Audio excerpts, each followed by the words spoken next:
How to make Keto Breakfast Biscuit Bake.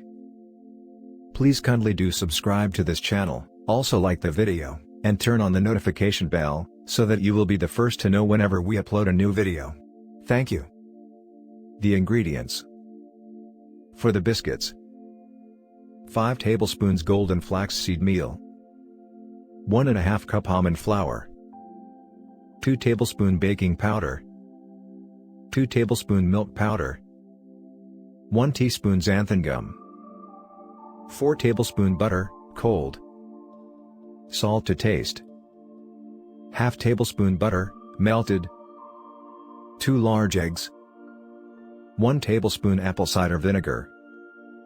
For the filling: 6 large eggs, 3 tablespoons heavy cream, salt to taste, 1 cup red bell pepper, diced, 1 cup portobello mushrooms, diced, ½ cup yellow onion, diced, 3 ounce feta cheese. The preparation: 1. Measure out and prepare all of the ingredients. We'll start by making the biscuit mixture and then the filling. Preheat oven to 350 F. 2. Place the golden flaxseed meal in a coffee grinder, then grind to make it really fine. 3.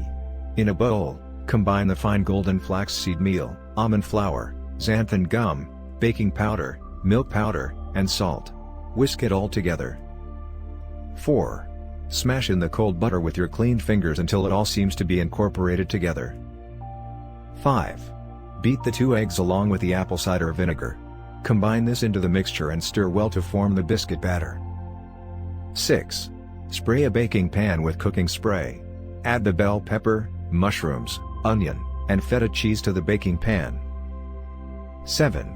Whisk the 6 eggs and heavy cream together. Layer this on top of the veggies. Season with salt to taste. 8. Evenly divide up the biscuit batter, size them into balls, and place them on top of the eggs and vegetables. Brush the biscuits with the melted butter. 9. Bake in the oven for about 30 minutes. 10. Serve and enjoy. The serving. This makes a total of 6 servings of Keto Breakfast Biscuit Bake. Each serving comes out to be 463 calories, 37.8 grams fat, 8.5 grams net carbs, and 19.7 grams protein. If you wanted to get a custom keto diet or dessert made up for you, just click on this link in the description below for more recipes.